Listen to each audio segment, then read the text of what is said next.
જય શ્રી કૃષ્ણ. મારું નામ ઝરણા પટેલ છે. હું કુકિંગ એક્સપર્ટ છું.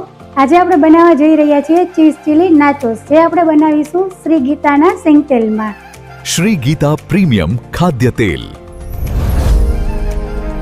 તો ચાલો ફટાફટ રેસીપીની શરૂઆત કરીએ. બનાવીએ ચીઝ ચીલી નાચોસ. સૌથી પહેલા આમાં આપણે પીળી મકાઈનો લોટ અડધો કપ લેશું. એની સાથે અડધો કપ મેંદો લેશું અને એકદમ થોડું નમક લેશું. હવે આની અંદર થોડો આપણે હલ્દી પાવડર નાખીશું, અડધી ચમચી ઓરેગાનો, સાથે અડધી ચમચી ચીલી ફ્લેક્સ નાખીશું. એક મોટો ક્યુબ ચીઝનો આપણે આની અંદર ખમણીને નાખીશું. આમાં મોણ તરીકે આપણે 2 થી 3 ચમચી શ્રી ગીતાનું સિંગ તેલ એડ કરીશું. હવે આ બધું આપણે એકદમ સરસ રીતે પહેલા મિક્સ કરી લેશું.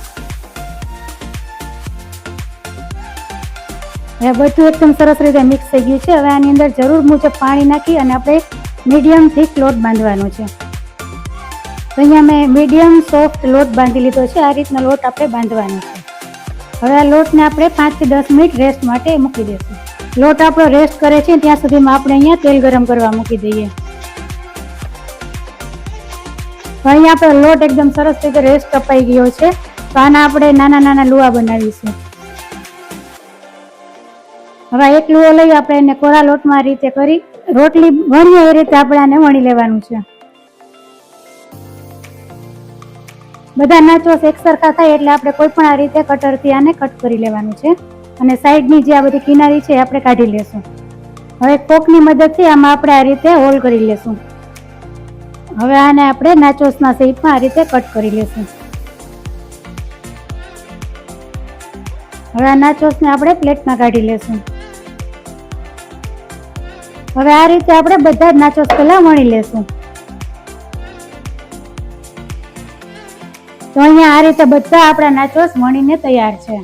હવે આ નાચોસને આપણે શ્રી ગીતાના સિંગ તેલમાં ફ્રાય કરીશું. તો તેલ પણ આપણું સરસ ગરમ થઈ ગયું છે. હવે એને આપણે ફ્રાય કરીશું.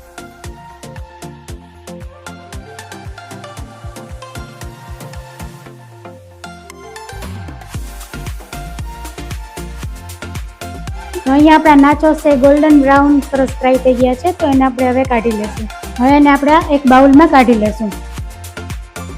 તો અહીંયા આપણે બધા નાચોસ આ રીતે ફ્રાય કરીને તૈયાર કરી લીધા છે. હવે આપણે આની પ્લેટિંગ કરીશું.